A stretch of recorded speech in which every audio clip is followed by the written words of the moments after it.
welcome back to Coalition. Did I say it right this time? Yeah, better than me in the first episode, for sure. Need some practice, y'all. My bad. La coalición. Yeah. There you go. It's all sounded out. Coalition. Coalition. Feel free to make fun of me. That one sounded French. That was time. very good. Coalition. Coalition. Coalition. Coalition. Coalition. I mean, French and Spanish are It's really got Latin roots. Yeah, we'll give it to Hey, you. I'm doing my best, you know. And well, welcome back, y'all.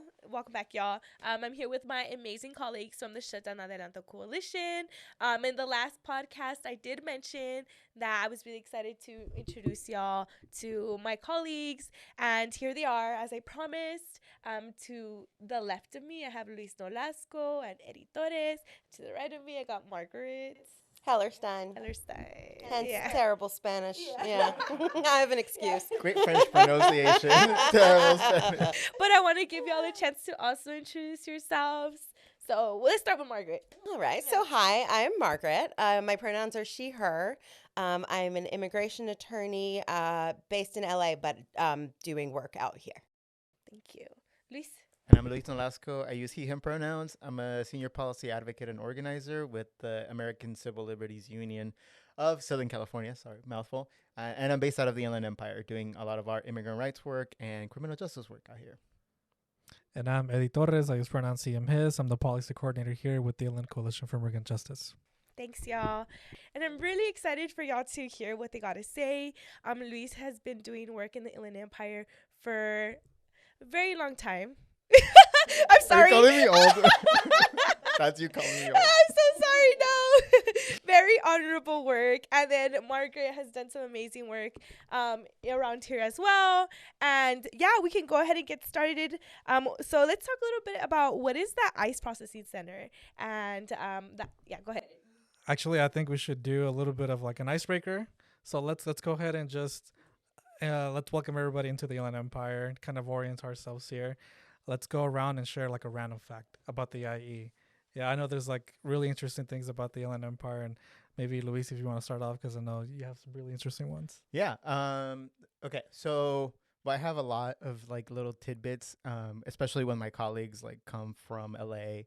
I always give them like the history of the IE and like the little tidbits of information. But I think the top two that came to mind when you asked this question was the first one is around food, because that's always what I'm thinking about. McDonald's and Taco Bell actually, like their first flagship stores originated in the IE. Actually, and there's actually a museum off of East Street here in San Bernardino that you can go, and it's like a McDonald's museum. Taco Bell also. I think there's another cafe. I don't know the name of it. I know the street. But it's also where the Taco Bell got the original idea for the hard shell tacos. So, little tidbits. Wow. Southern California. You're welcome, world. That all blows my mind. You McDonald's. So when you're craving like at 12 a.m., you're craving like a chicken nugget. Thank the IE for that. That's right. Yep. I will. You know what? I'm going to that museum. For real. Yeah, I'm not kidding. I'm go, like, it's really cool. I know, it's really cool. Yeah, I'm like, oh, maybe I'm on my way home. I'm not. Yeah.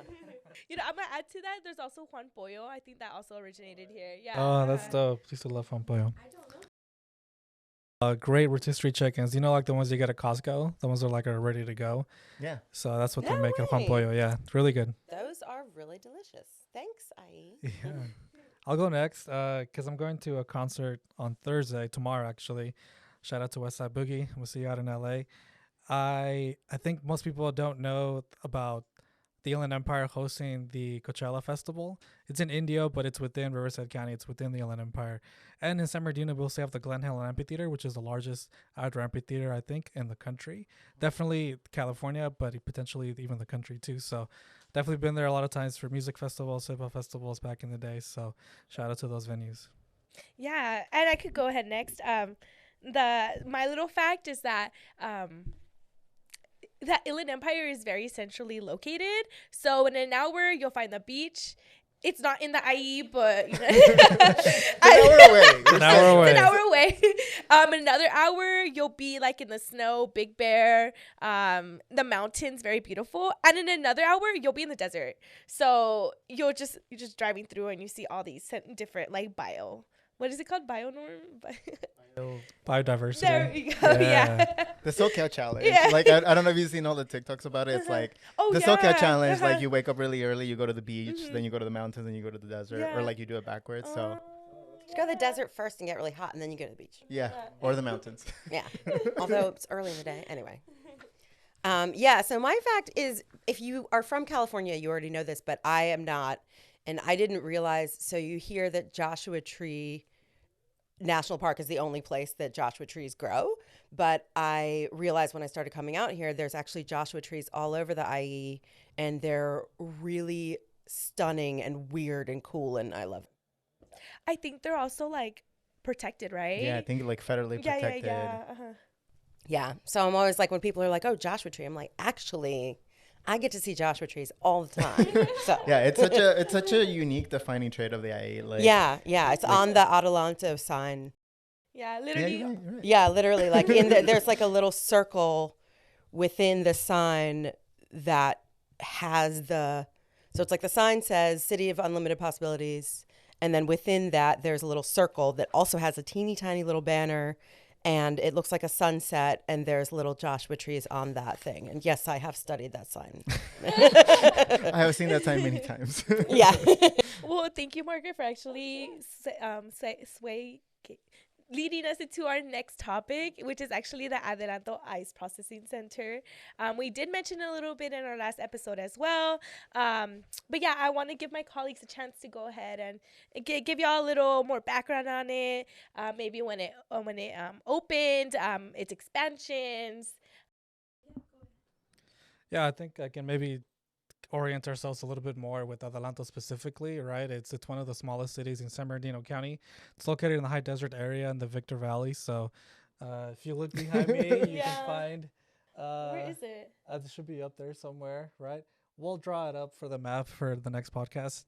But essentially from right here, it's about like 55 minutes away in San Bernardino, just driving up the Cajon Pass. And the population is about 30,000 people. Mostly brown and black people live up there in Adelanto. And the Adelanto Detention Center opened in 2011. Before that, it was a state-run prison. And then the Walkenhut Corporation, which is now known as Geo Group, took it over.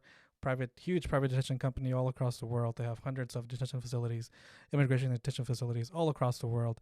And that's why we're fighting against it, because it's extractive. It is taken away from our community, and not only physically, the bodies that are in there, but also economically and empowering the Inland Empire. So that's just a little bit of background, but I'll pass it over to one of my colleagues from SDA. They wants to go into a little bit more about the processing center, how maybe they got involved with Shut Down Adelanto. Mira? Yeah, I mean, I can give a little bit of a history of sorts, right? Also not a definitive history. Like I'm not, though I've been around for a while, but I think this work really stands since the facility opened in 2011. And really, ICIJ at the time, the Justice for Immigrant Coalition was, one of the few organizations talking about the facility being opened in 2011. And even the first death, which happened, I think, 2 years after, ICIJ was contacted by ICE, like to connect the family to them so that they can communicate about the death in custody.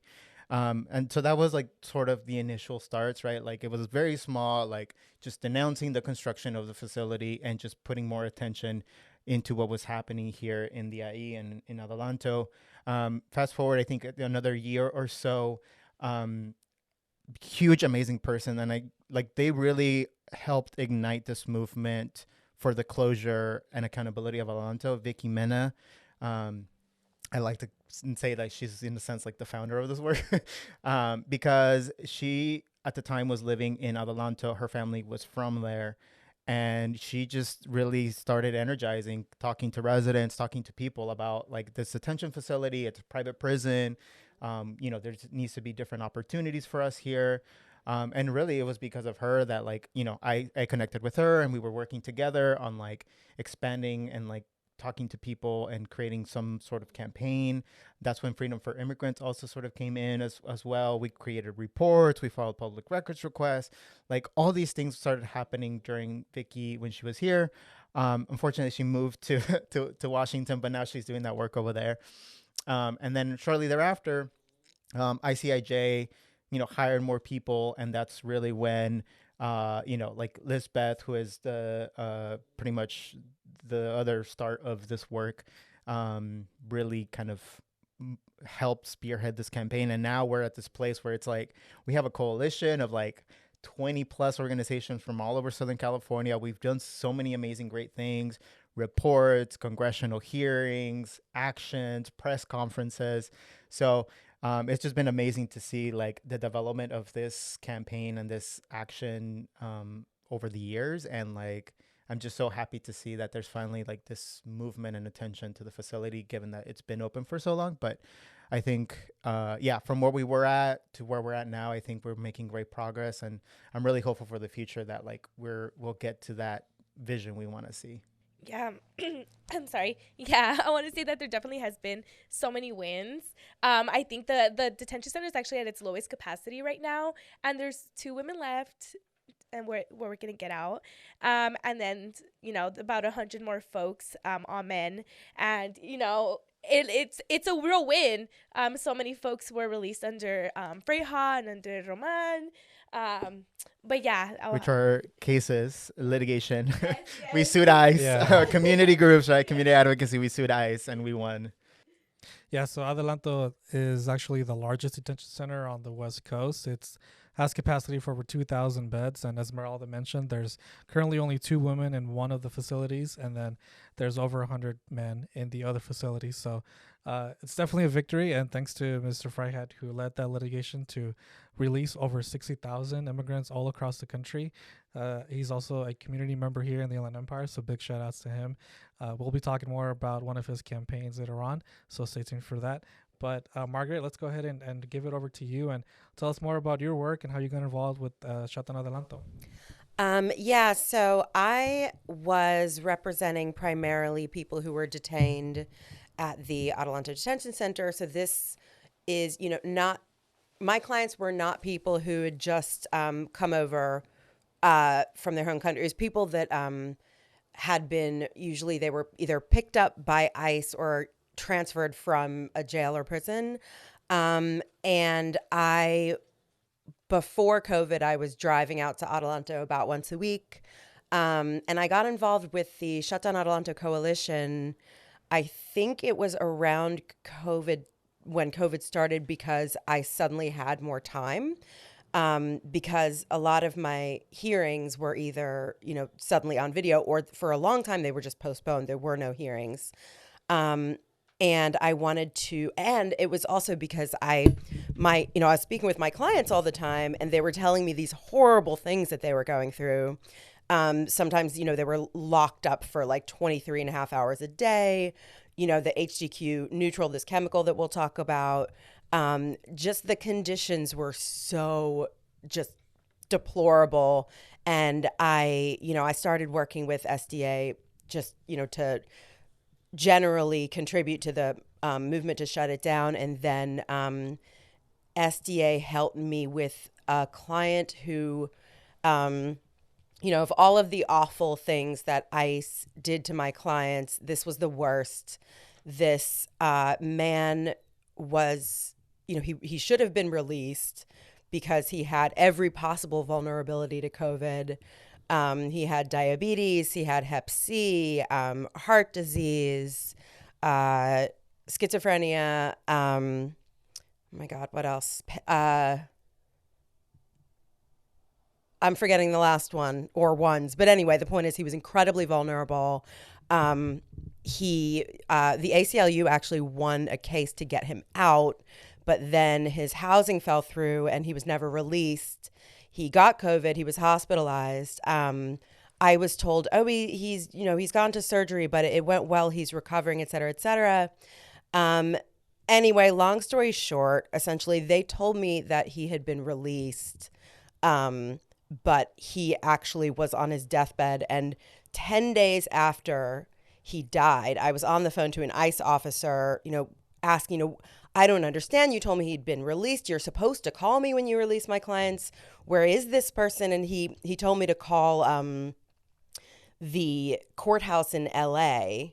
And I was like, he offered me the address of the courthouse in LA. And I was like, I know where that is. Like, who did you release him to? You know, where it, like, you know, just kind of like trying to explain to him why we ask, you know, for we attorneys need to know when clients are released, Anyway, I will always be grateful to the SDA because, you know, and I think, I don't even know if I'd met any of you guys in person, but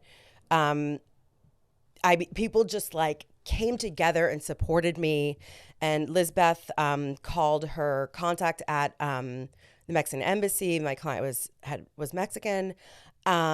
And, you know, eventually we discovered that he, you know, had died previously and that they were hiding this from us. But it was like for, you know, over the course of 2 or 3 days, people from SDA just came together. You know, people put out flyers, called homeless shelters, called jails, hospitals, and like, obviously, like you guys were busy. And I will never forget that support. And it meant so much to me.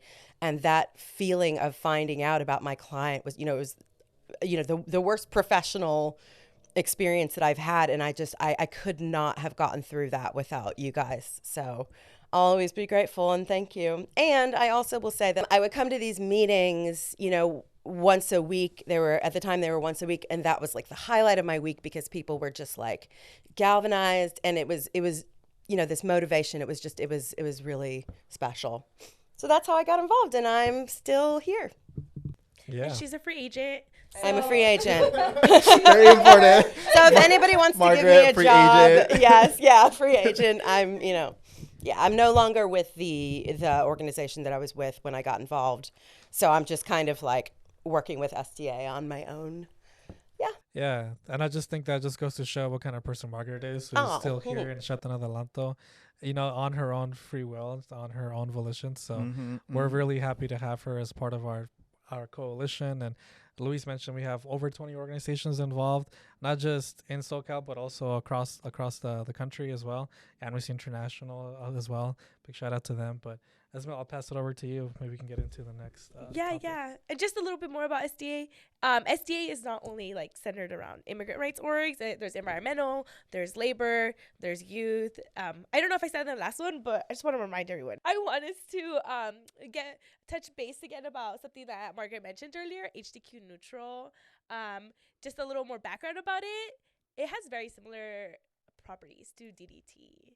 And this was also a pesticide that was used to spray down those braceros at the border. It was used during, I believe, the Second War, and it causes cancer. And so the fact that this chemical was being used in this detention center, I don't know, that just doesn't seem right to me.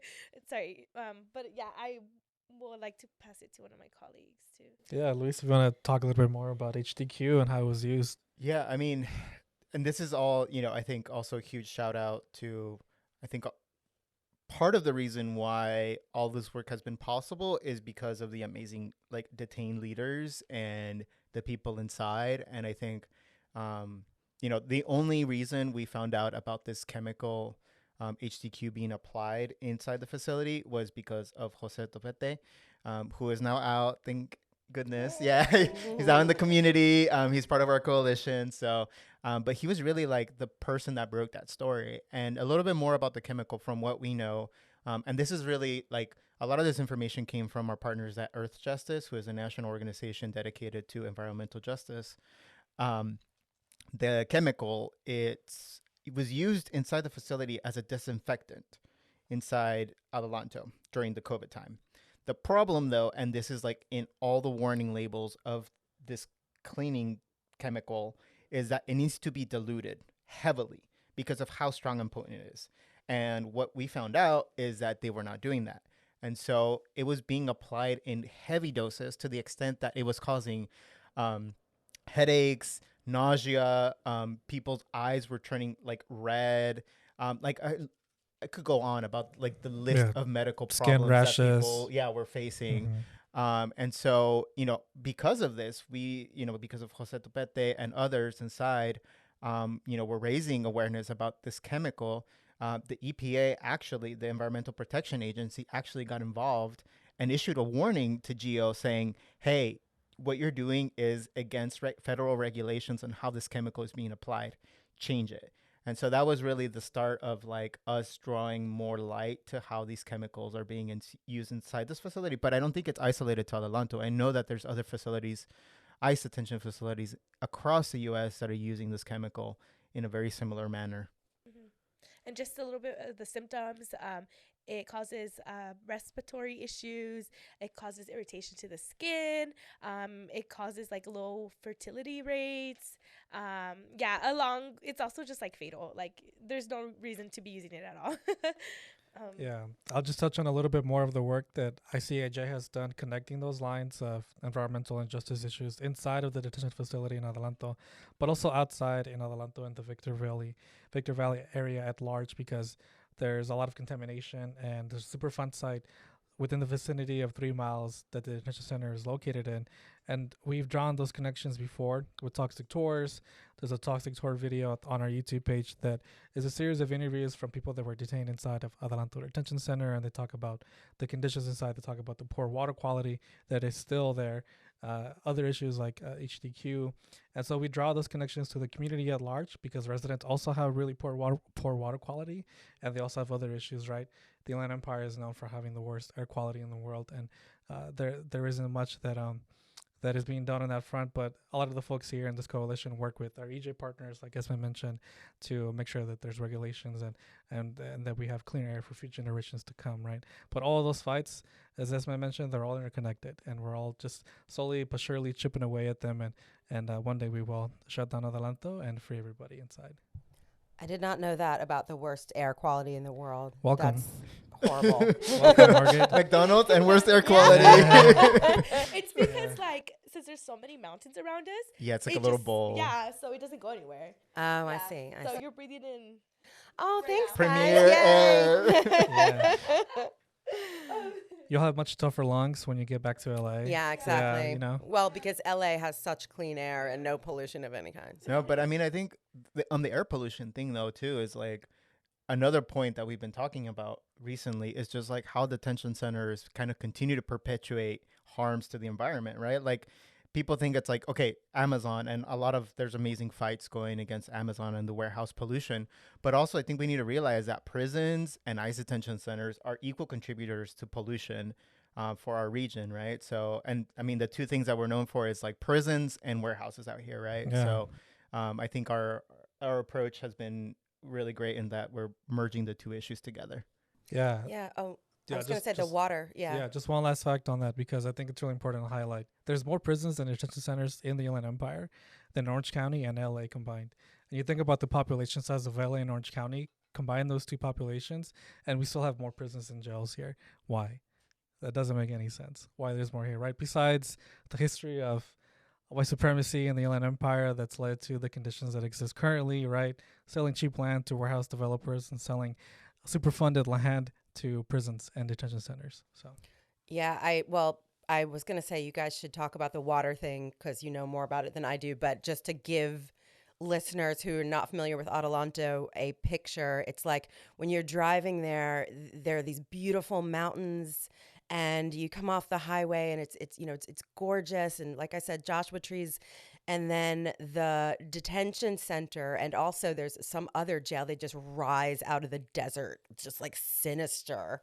I mean, you just get this kind of horrible feeling of like, defacing this beautiful land with incarceration and pain. So yeah. It's like there's the Victorville Federal Prison, and then a county detention center. And I think you can I think someone has drawn like a triangle of like, you can go to each of those and like 5 minutes apart. Like everything's super close, but like that's what they're known for.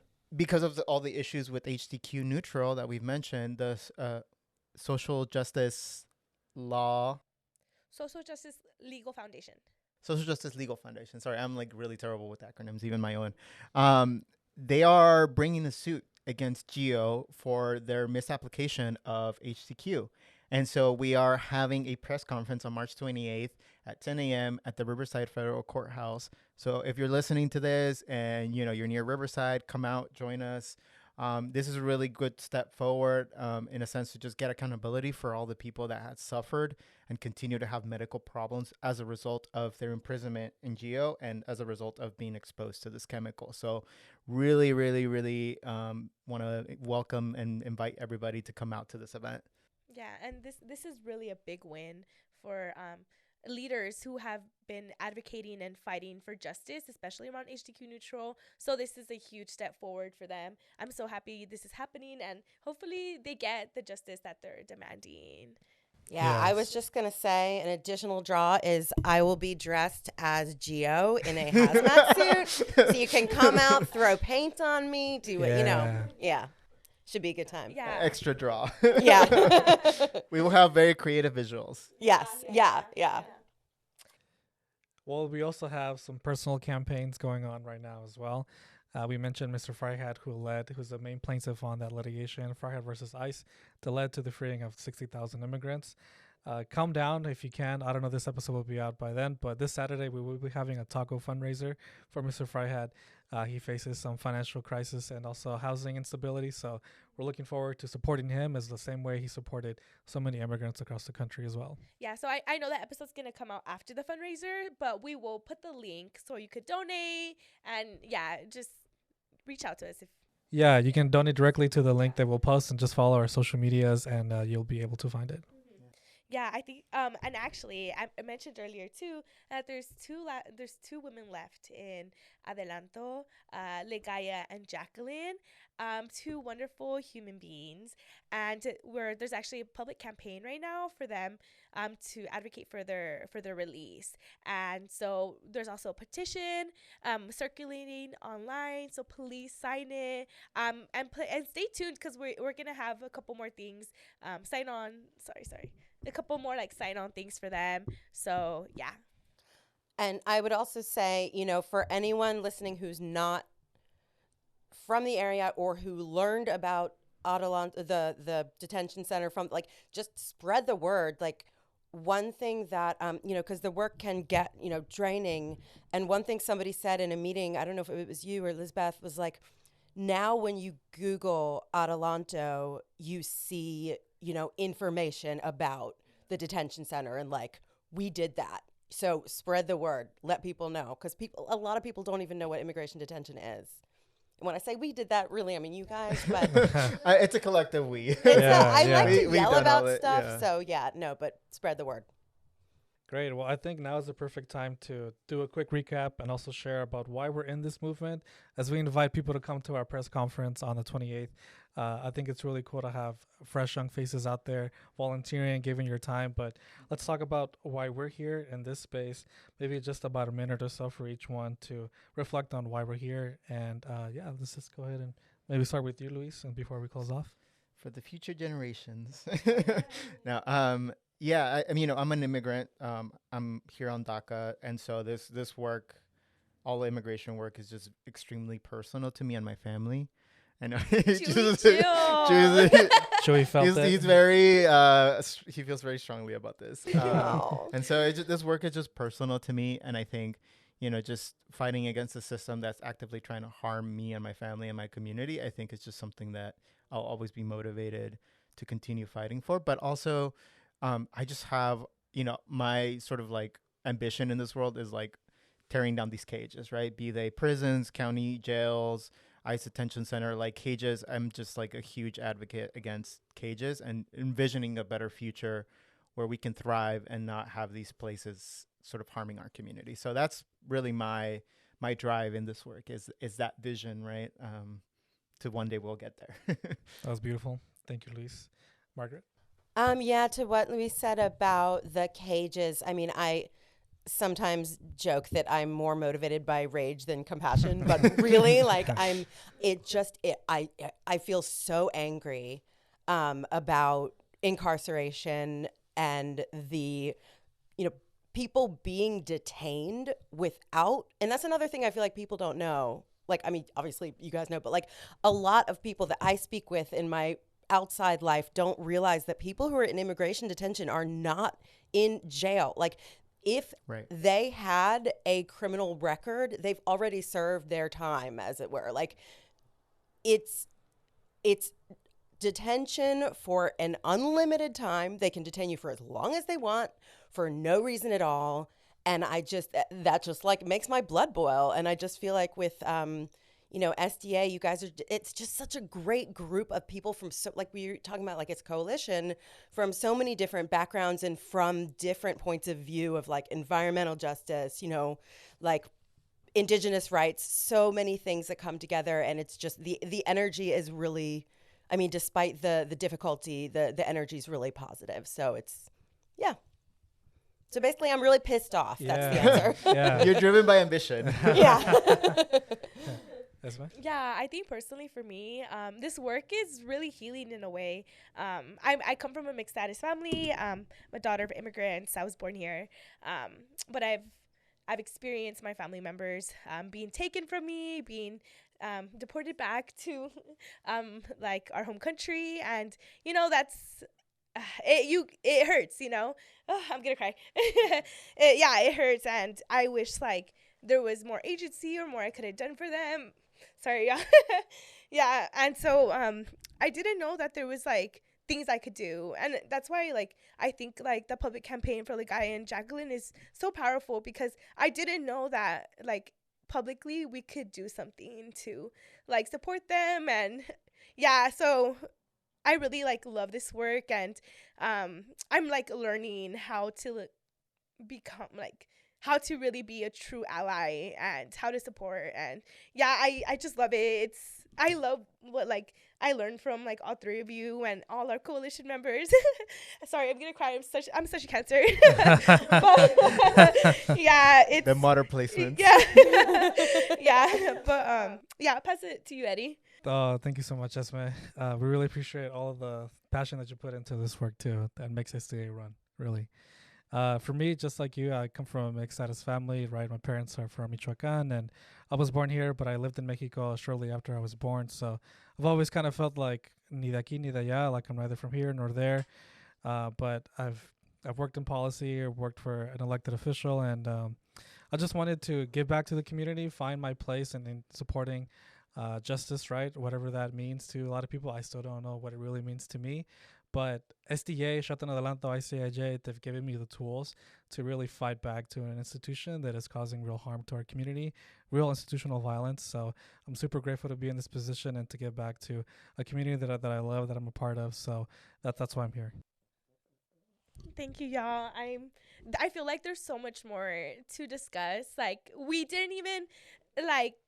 This was just tip like, of the iceberg. Yeah, it was. Yeah, really. Like, there's Yeah. so much going on, especially like around Eddie's. Sorry, I'm not gonna mention that, but I wanted to mention the just transition. Oh no, definitely. We'll have maybe 1 or 2 episodes on like the environmental justice issues around Adelanto, the water issue more in depth, and just transitions too. Yeah. So yeah, y'all. If you have any, is there any? I wish there was a way like we can get people to like leave us Interact. questions or something, because Oh yeah, maybe we could read them at like the next Subscribe episode. below. Yeah. Yeah, but thanks y'all. And yeah, it's so nice to have you here with us and coming to our office. So thank you, y'all. We'll go ahead and close out, and yeah, join us for our next one. Thank you Everybody. so much for having me. Thank you for It's an having honor. us. Hi. Thank you for having me and Chewy. Even though he Adios. was moving around. Bye. Come on, Chewy. Bye, everyone.